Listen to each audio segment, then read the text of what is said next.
Baik, Assalamualaikum warahmatullahi wabarakatuh. Kita mulai saja ya untuk perkuliahan kita yang terlambat 20 menit ya, maaf ya.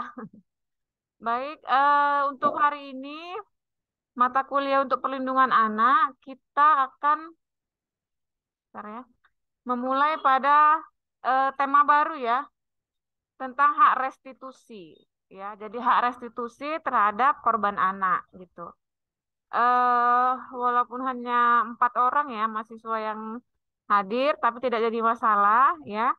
eh Tetap kita bahas dan hari ini kita akan melakukan 2 kali Zoom ya. Jadi Ibu padatkanlah waktu kita sampai mungkin jam-jam 4 lewat sampai setengah 5 lah ya.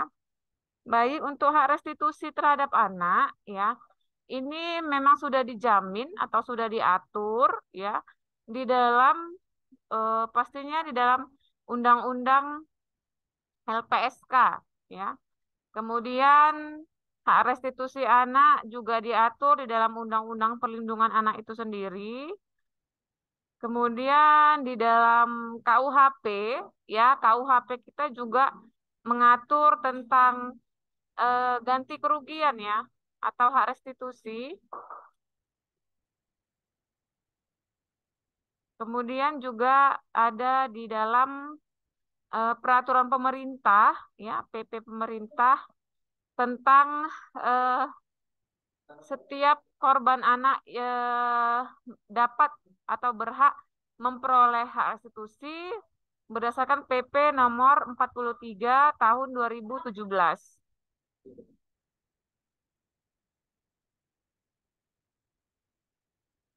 Kenapa, Lel? Oh.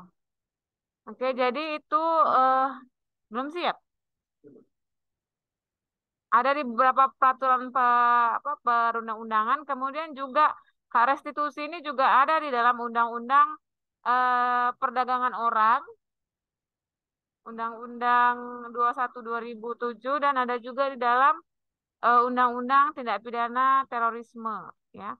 Jadi memang untuk hak restitusi itu sendiri memang merupakan hak yang diberikan terhadap korban ya. Seperti yang Ibu jelaskan tadi ada beberapa aturan hukum yang memang menjelaskan ada memperoleh ganti rugi atau hak restitusi bagi setiap korban. Nah, untuk kita kaji hari ini adalah terkait dengan korban anak ya. Karena ini kelas perlindungan anak, maka yang Ibu kaji itu tentang hak restitusi terhadap korban anak. Ya, sebelum kita masuk ke situ, Ibu akan menjelaskan dulu apa sih gitu ya pengertian daripada hak restitusi itu sendiri gitu. Jadi kalau kalian buka undang-undang pada beberapa pasal, khususnya di dalam pasal-pasal di dalam Undang-Undang Lembaga Perlindungan Saksi dan Korban, ya, kemudian juga Undang-Undang Perlindungan Anak, itu nanti ada di pasal-pasalnya, tinggal dibaca, ya.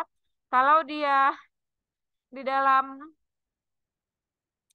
Undang-Undang LPSK, ya, itu ada pada pasal 5, Undang-Undang 13 2006 itu, yang menyebutkan bahwa eh, pasal 5 itu berbunyi memperoleh perlindungan atas keamanan pribadi, keluarga, dan harta bendanya, serta bebas dari ancaman yang berkenaan dengan kesaksian yang akan sedang atau diberikan.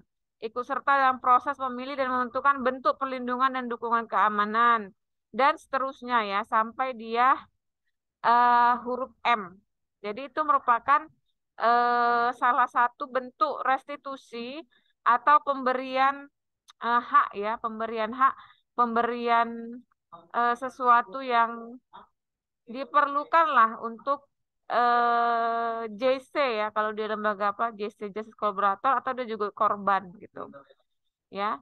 Jadi bisa dibaca aja dalam pasal 5 Undang-Undang 13 2006 ya. Kemudian secara harfiah ya, eh kalau dia di dalam Undang-Undang Perlindungan Anak ya, itu ada pada pasal 71 ya. Pasal 71 Undang-Undang Perlindungan Anak yang memberikan definisi bahwa restitusi adalah pembayaran ganti kerugian yang dibebankan kepada pelaku berdasarkan putusan pengadilan yang berkekuatan hukum tetap atas kerugian material dan atau imaterial yang diderita korban atau ahli warisnya. Khusus untuk anak yang berhadapan dengan hukum, yang berhak mendapatkan restitusi adalah anak sebagai korban. Ya. Jadi restitusi ini diartikan sebagai eh, tindakan mengerjakan hal-hal baik atau memberikan jumlah yang sama atas kehilangan, kerusakan atau luka yang dialami oleh korban. Jadi di dalam pasal 71 tadi Undang-Undang Perlindungan Anak jelas mengatakan bahwa hak restitusi terhadap korban anak itu diberikan, ya, diberikan berdasarkan keputusan pengadilan yang berkekuatan hukum tetap, ya. Jadi dia memang untuk hak restitusi terhadap korban anak ini dia harus berdasarkan putusan hakim gitu.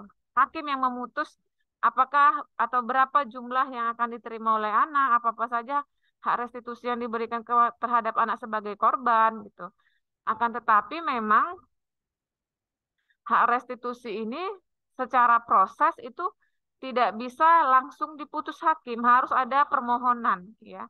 Jadi anak sebagai korban itu melalui penasihat hukumnya atau melalui jaksa penuntut umum dalam sidangnya itu meminta kepada hakim untuk bisa mendapatkan hak-hak restitusi sesuai dengan pasal 71 di dalam Undang-Undang Perlindungan Anak. Ya. Jadi nggak serta-merta hakim memutus enggak, harus dimohonkan juga oleh korban anak. Makanya anak sebagai korban ini perlu ada pendamping. Itulah perannya Bapas ya. Perannya Bapas, kemudian juga perannya penasihat hukum, perannya juga unit PPA di dalam Polres atau Poltabes. Jadi mereka yang mendampingi anak-anak sebagai korban ini atau LBH perlindungan anak gitu. Kadang kan anak sebagai korban ini kan tidak tahu atau tidak melek hukum gitu. Apalagi misalnya dalam keluarga yang kurang mampu. Itu peran LPSK juga, peran LBH untuk membantu anak sebagai korban ini memperoleh hak-haknya ya, hak-hak restitusinya sebagai korban anak. Ya. Jadi tidak serta-merta hakim langsung memutus anak dapat sekian, enggak, harus dimohonkan dan itu melalui proses yang nanti kalau kalian baca di dalam Undang-Undang Perlindungan Anak dan Undang-Undang LPSK itu ada prosedurnya. Bagaimana cara permohonan korban itu untuk mendapatkan hak restitusi, ya. Nah, kemudian juga kalau kita lihat pemberitaan yang baru-baru ini ya, yang dia itu anak di bawah umur yang diperkosa, ya. Beritanya semalam itu baru Ibu dengar, diperkosa oleh 6 orang temannya ya secara bergiliran. Nah, dia itu malah didamaikan oleh LBH daerah apa Brebes ya, Brebes Jawa Timur. Nah, itu sebenarnya tidak boleh gitu. Tidak boleh damai ketika anak itu sudah jelas-jelas menjadi korban pemerkosaan ya. Damai itu tidak ada kalau dia udah tuntutannya itu 7 tahun ke atas. Jadi kalau dia pelecehan-pelecehan itu kan dia hampir-hampir sama itu dengan 15 tahun, 10 tahun. Kan tuntutannya di atas itu. Maka restoratif justice sebenarnya tidak bisa dilakukan terhadap kasus tersebut gitu. Walaupun itu dan anehnya itu LBH gitu ya kan. LBH harusnya LBH itu malah dia mendukung atau mensupport korban ya. LBH itu harusnya mendampingi seperti Bu katakan tadi. LBH itu yang membantu korban itu mendapatkan hak restitusi, mendampingi. Ini malah di Brebes itu case-nya LBH yang mengajukan perdamaian. Nah, jadi nggak boleh sebenarnya. Karena apa? Karena udah ada visum ya. Kalau Ibu lihat ikuti berita yang case di Brebes itu, dia sudah melakukan visum. Jadi Polres itu udah melakukan visum dan benar memang dia itu diperkosa dan kemudian keterangan dia 6 orang dan diiyakan oleh para pelaku, harusnya itu diproses. Tidak boleh dia restoratif justice. Nah, jadi memang kasus-kasus anak sekarang benar-benar meningkat ya. Apalagi penculikan, pelecehan, pemerkosaan, hamil di luar nikah, ya kan. Nah, itu kenapa terjadi? Karena ya seperti Bu katakan, peran dari masyarakat, ya, peran dari LBH, peran dari polisi, peran dari dinas sosial, unit PPA itu nggak efektif. Ya, seperti kecolongan kasus di Brebes itu kan sebenarnya sudah salah. Maka jadi sorotan, ya kan? Kenapa bisa damai dan bahkan LBH sendiri yang melakukan proses damai? Apakah memang anak LBH, mungkin anak salah satu advokat di LBH itu menjadi pelaku? Nggak tahu lah kita ya kan?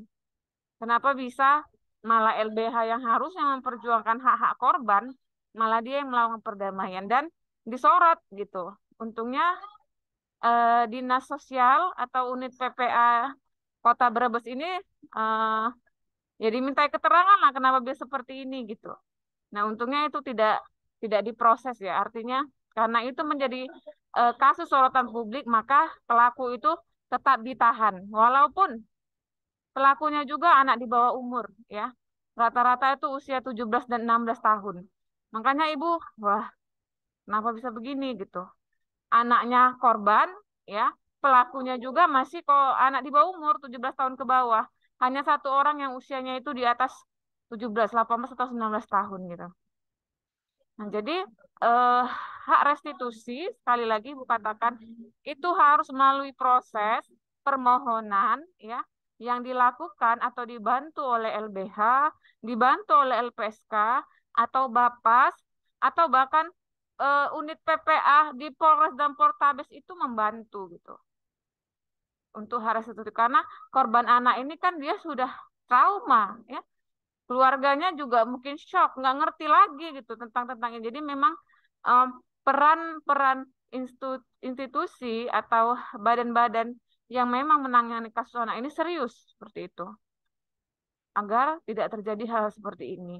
Dan juga saat ini memang apa ya, kita seperti darurat gitu ya. Kalau untuk kasus-kasus remaja, anak-anak, rata-rata tuh di media televisi Ibu lihat ya masalah penculikan, kembali lagi pencabulan, pemerkosaan. Rata-rata tuh korbannya anak gitu. Apa yang sebenarnya terjadi? Apakah Indonesia ini darurat ya? Darurat kekerasan seksual terhadap anak atau seperti apa? Ibu juga masih melakukan penelitian-penelitian, membaca banyak-banyak data, melihat ya, mendengar berita dan juga media-media cetak digital ya. Ternyata memang banyak gitu kes-kes anak yang terjadi untuk saat ini gitu. Oleh karenanya, karena kajian kita hukum perlindungan anak, ya Ibu sedikit angkatlah kasus-kasus yang Ibu rasa tidak cocok ya untuk di restoratif justice, walaupun di dalam undang-undang SPPA kita, anak sebagai eh, pelaku atau anak berhadapan dengan hukum itu bisa didiversi, bisa di restoratif justice ya, tetapi tidak untuk anak-anak yang melakukan 7 tahun ke atas ya, nggak ada perdamaiannya. Kalau udah tuntutannya itu 7 tahun ke atas sudah nggak ada perdamaian, walaupun dia ABH ya, anak berhadapan dengan hukum, tetap harus diproses seperti itu ya.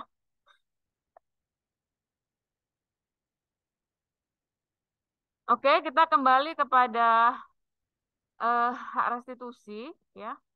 Nah, kemudian masih definisi dari restitusi itu sendiri, menurut pakar ya, apa itu restitusi? Tadi kan berdasarkan definisi dari Undang-Undang Perlindungan Anak ya, Pasal 71.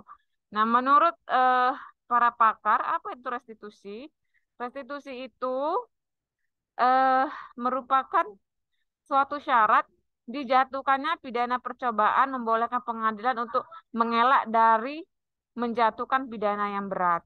Perintah restitusi membantu memperbaharui kehormatan diri pelaku dengan memintanya bertanggung jawab atas apa yang telah diperbuat. Restitusi sebagai sanksi pidana dan alternatif pidana penjara lebih murah. Restitusi mampu memberikan kepada korban pemenuhan materi dan kepuasan psikologis. Kemudian ada lagi pendapat lain ya. Restitusi ini merupakan kompensasi ya. Kompensasi yang bersifat perdata yang diberikan melalui proses pidana dan didukung oleh sumber-sumber penghasilan negara. Jadi itu banyak ya definisi restitusi. Pada intinya sebenarnya Ya, restitusi itu adalah ganti rugi terhadap anak sebagai korban gitu. Dan prosesnya itu harus dimintakan ke dalam sidang pengadilan sesuai dengan prosedur yang ada dalam Undang-Undang Lembaga Perlindungan Saksi dan Korban. Jadi prosesnya itu ada di Undang-Undang LPSK. Oke, mungkin sampai sini Ibu kasih kesempatan mungkin untuk bertanya. Silakan ya jika ada yang mau bertanya tentang hak restitusi. Mikael, Bu. Ya, silakan Pak Mikael. Itu ya, itu hak restitusi itu kan sebagai korban. Berarti hak itu diklaim dimintakan oleh jaksa atau pendamping hukum ke pelaku.